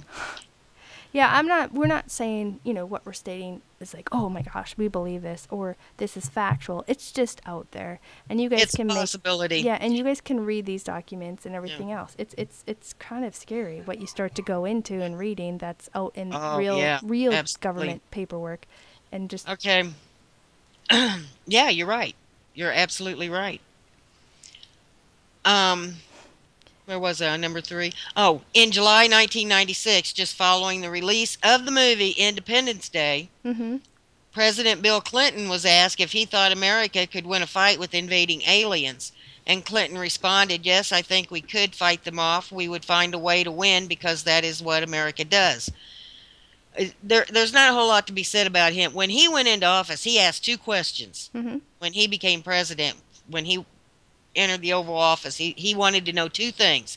He wanted to know who killed JFK, and he wanted to know about UFOs. Didn't you I swear one time when we were talking, didn't you say like Reagan was like one of the president cuz I know you Reagan? yeah, I know that you and Penny and them. Ronald Reagan was obsessed with the I was going to get to that. Yeah, I thought Ronald you said that. Reagan was obsessed with the UFO phenomenon, and he didn't make the list of four things, but this is why I say there had to be more than four, because Ronald Reagan was obsessed with the UFO phenomenon, and he made a series of remarks about them in some of his speeches. Oh, he was totally game for him. I was kind Oh, of he reading was up totally after you told me game. about it one time, and He I was didn't like, he didn't oh. care. He would mention them because he believed in them and he was obsessed I with them. think they even, I think him and his wife did supposedly saw one of them there on a way to a dinner party or whatever, and they Yeah. were late. And they're like, hey, where are they? And then they were like all freaked out because I they're like, think I think there was a story somewhere along the way, if I remember right, yeah, about one buzzing their ranch, flying over their ranch two or three times. Um, get this in shotgun April, out. Yeah, yeah, no. it's, get the shotgun, Nancy. Yeah, sorry. In April of 2001, Vice President Cheney was asked if any of his government jobs, he was the White House Chief of Staff, he was Secretary of Defense, Mm-hmm. and he was Vice President, had he ever been briefed on UFOs? And he replied, if I have, then it was probably classified and I cannot talk about it. There's not a whole lot you can say about Cheney. I mean, anybody that shoots their friend on a hunting trip, there's not a whole Oh lot my you can say gosh. except don't go hunting with him. Yeah. But the No, thing of it even I is, don't think I'd even go hang out with him yeah, after that incident. I'm sure he's a good man. I just didn't know much about him. Well, President Um, Carter, he also had claimed that he had encounters with them. you know what? The interesting thing about President Carter, and I was going to get to him too, Hmm. was the fact in the beginning he absolutely denied UFOs and he said he did not believe in them, they did not exist, But he had and his he hands wouldn't in. even discuss them. But he, if you go and read the documentations and stuff, he was calling the people that were involved in these things, and he wanted the paperwork. He was listening in on phone calls with generals who were talking about certain things that they were seeing. And then it came to the point where they started talking in code where he didn't even understand what they were saying. They were just saying different things and saying that they were, Yeah. weather Well, elements and, oh, it was just a plane, don't worry about it. But all these presidents know there's I something know. up. Okay, Lyndon Johnson, and this is while he was vice president, and while he didn't say anything on it, Mhm. he sent a letter to a researcher in Canada directing him to NASA Mhm. because they wanted him to analyze a UFO photo. Oh, yep, Now, he that's sent a right. letter to this guy, Yeah. and there's just so many instances of presidents being briefed or performing some sort of action in regards to UFOs Mhm. and extraterrestrials. We can't possibly mention them all in a 2 hour show. It's just the list goes on and on. Oh, and it's not just one incident; it's several Yeah, incidents, it's and it's that's like, it. and It's there's paperworks and dates, and we could right. show it on the show. We could read off the information. We could say all that stuff, but it's just it's oh my gosh, there's just so much. And like I was telling Spooky before we started doing the show, I'm like, I kept getting off track because I get pulled this way, get pulled this way, and then it took me down this long rabbit hole this way, and I'm like, oh my gosh, you didn't know this was connected and that's connected, and it goes way back in time. Then you go into, oh, is time travel possible? Is there, multiple dimensions? This, that. It just goes on and on and on to, ancient technology and all this stuff that we were talking about. So, Exactly. I mean, like I said, Exactly. this It's is just not just our first show that we're going to be doing on this stuff. There's so many different things that we just, oh my gosh, it's just interesting. Not saying that it is. it's just that, while we were researching encounters and abductions and stuff, we came across this stuff and we just thought this stuff was more interesting really for the first show for first the start first show series of it, yeah. on the series of it. Exactly. But see, but you Okay. said Carter said that he didn't, but there's two documentations that when he was governor of Georgia, he was describing his, encounters that he had I'm saw. talking about when he was president, when he first became president, he was asked about it. Yeah, but that's what's And funny because he had had two encounters and was in yeah, January of 22nd that he was I on know. his I always found that strange. When he was governor of Georgia, he had encounters, but when he was president, he didn't believe in them. right, and he even explained it. He said, it was red and green, it was glowing, and Yeah. it was, going across Well, the he was sky. playing. He was playing the game. He told it in exactly what direction it went. Yeah. He was all for it when he was governor, but as soon as he was president, he said, I don't believe in him. But you know he was what? told what When to he do, I when he suppose. wasn't president anymore, he suddenly believed in him again. Yep, that's when he started opening up and talking about it again. Exactly. Yeah. Exactly. Exactly. Okay. If alien craft exist, Mhm. wouldn't the American astronauts have seen and reported them? And the answer is yes. Dr. Edgar Mitchell was on the Oprah Winfrey Show on July 19th, 1991, and he hinted that all information regarding UFO has not been released. He said, I do believe that there is a lot more known about extraterrestrial investigations, I'm getting tongue tied, that is available to the American public. Now, Dr. Edgar Mitchell was also an astronaut, but I believe he flew with Cooper. Gordon Cooper. Yep. That's it. Cooper. Him and Cooper had actually Cooper I think was the first, and I have a photo of him, but Cooper was one of the first NASA astronauts to come out and say, hey man, I'm breaking my silence. He's practically dying anyway, but he started coming out. I think, or no, well, no, I think he came out a little bit before that too. But it's him and Mitchell. They did a couple interviews. Didn't you say one was on Oprah and some other one? I can't remember what you were telling me one night. Dr. Mitchell was on Oprah.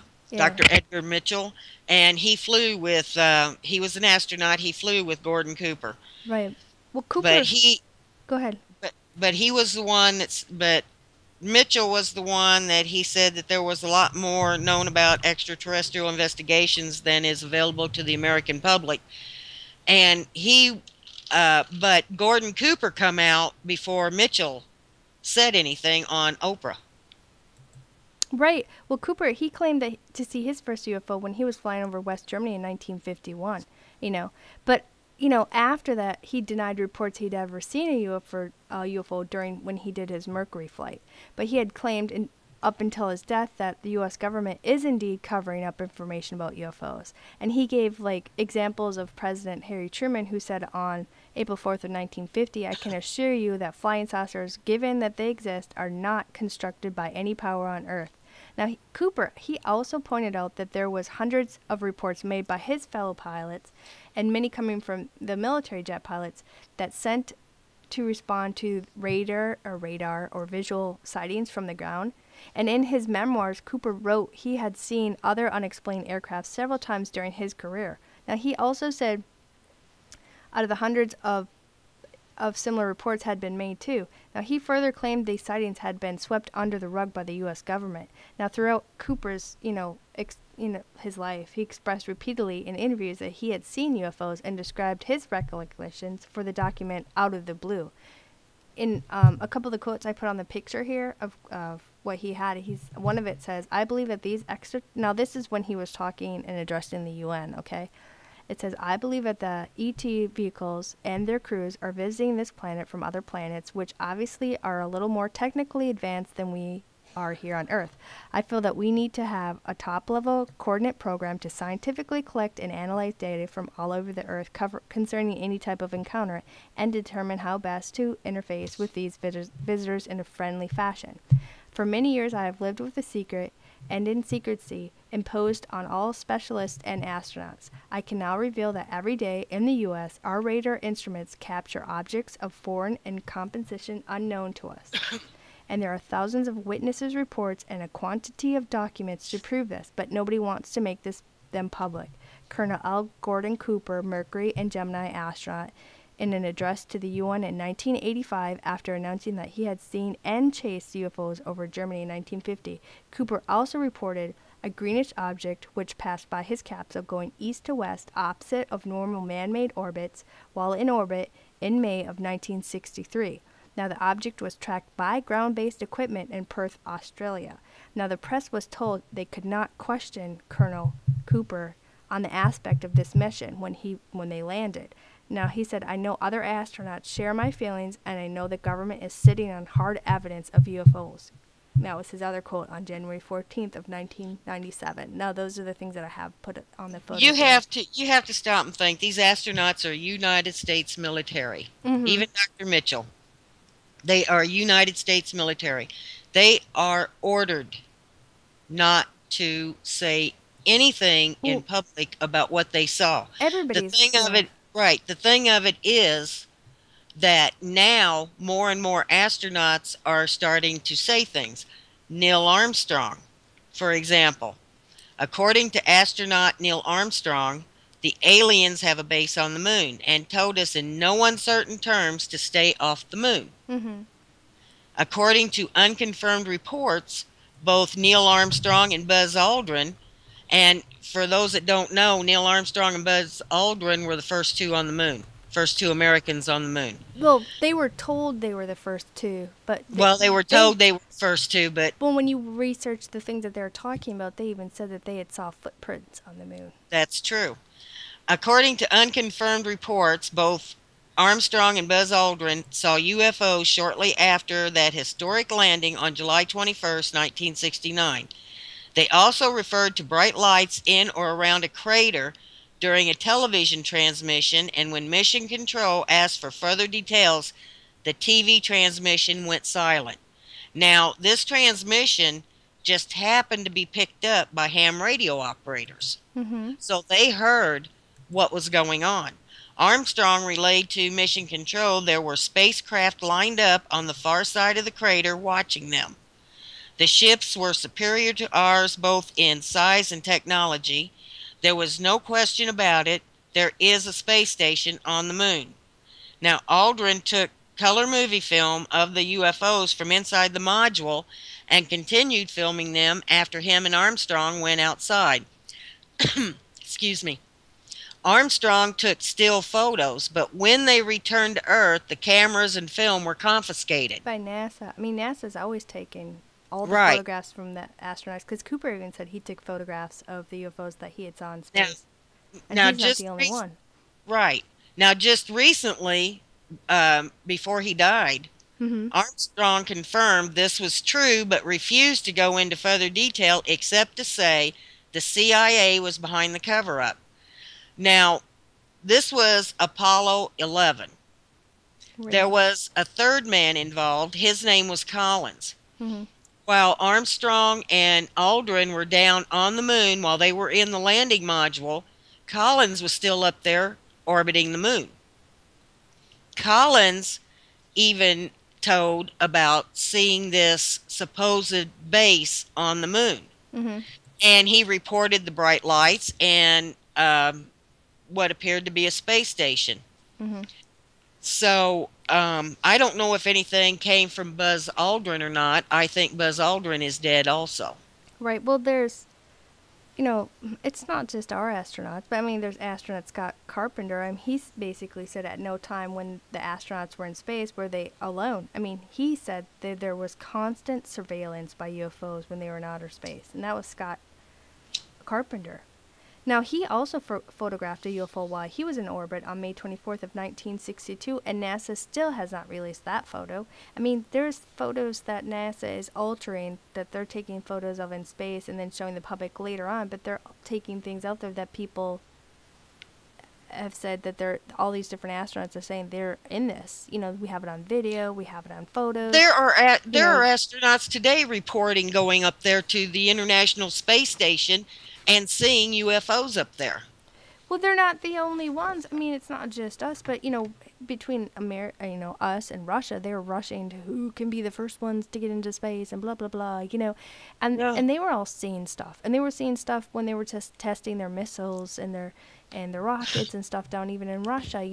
And their cosmonaut Viktor Fonziev, I don't remember his last name, but he basically said they followed something was I don't know, they were either followed or they were for about half of their orbit, and he said we observed on the light side, and when we entered to the shadow side it disappeared completely. Now he said the engine structure was made from some type of metal approximately 40 meters long and with inner hulls. Now the object was narrow here and wider here, and inside there was openings. Now some places had projections like small wings. He said the object stayed very close to us and we photographed it, and our photos are showed it to be 23 to 28 meters away. Now cosmonaut Victor had other phenomenon which are far beyond the experiences of Earthmen. He claimed for 10 years he never spoke on such things, and then the encounter you asked me about happened on May 5th of 1981 at about 6 p.m. during this Salut mission. At the time, we were over the area of South Africa, moving towards the area of Indian Ocean. I just made some, he was like working out, doing some exercise, stretching while you're up in space. And that's when he saw in front of him, through the porthole, this object, which he couldn't explain. He said it was impossible to determine the distance in space, but it could be either like a small object can appear large and farther away, or the other way around.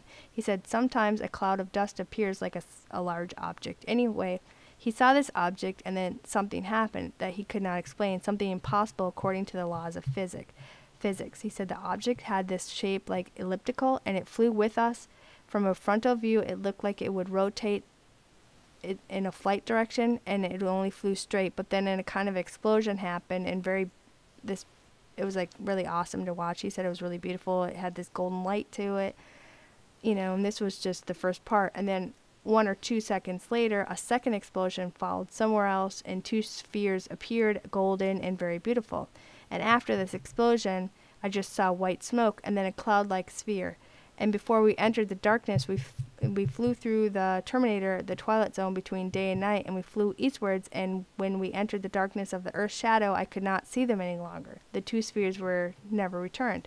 That's cosmonaut Victor Esfandio commenting on UFO sighting that occurred while en route on his the Soviet 6 space station in April of 1979.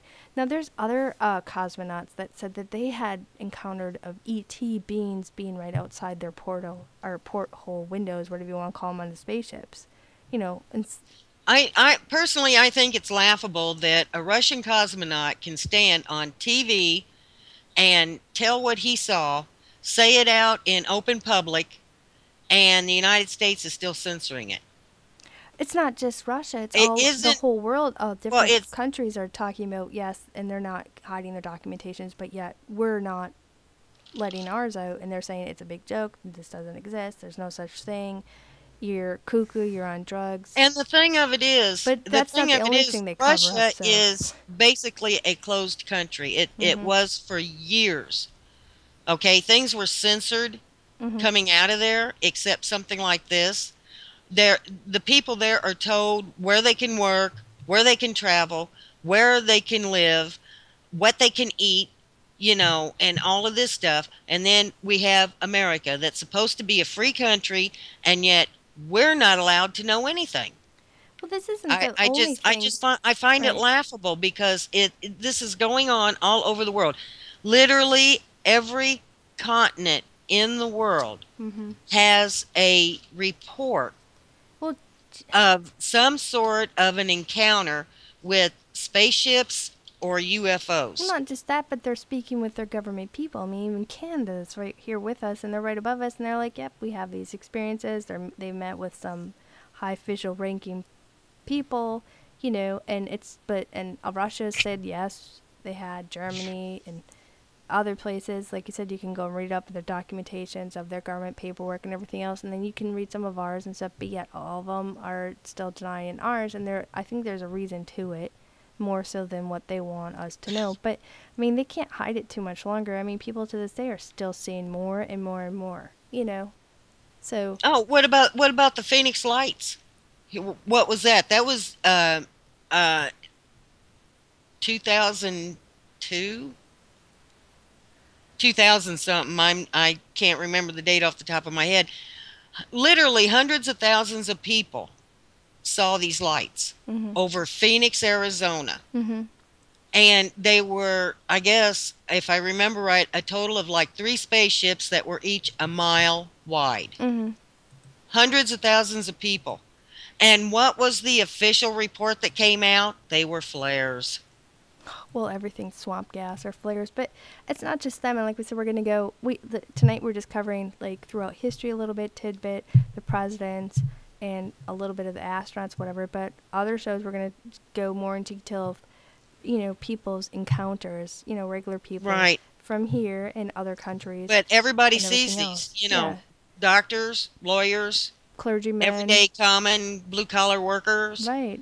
Military. Pilots, astronauts, presidents, vice presidents. Well, like I said, there's 80 years worth of the pilots and military pilots with their documentations that you can go out and read. You can read these real documentations of them Just in the last 50 years, Mm-hmm. there have been documented, they have documented the total number of UFO sightings, and it's estimated to be in the millions.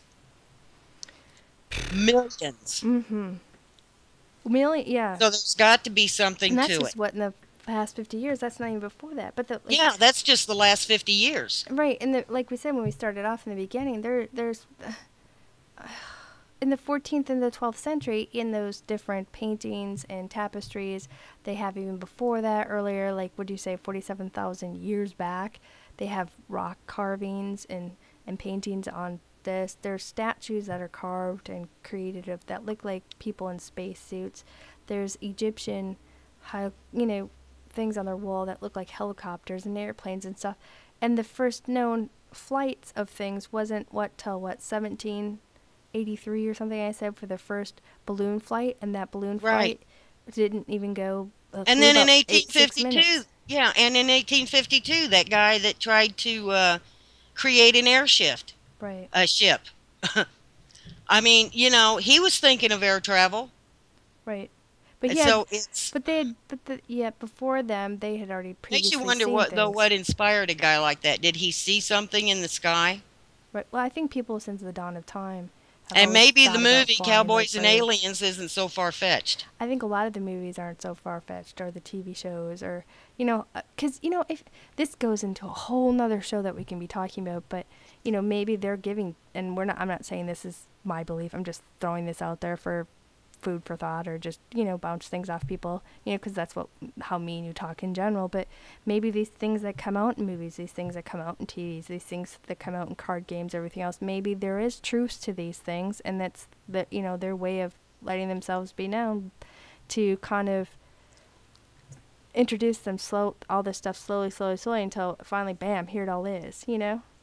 Right. I bet me and you have had our experiences, and like we said, we're gonna do that on another show, because that alone, me and your encounters of what we've seen, it will take a good hour.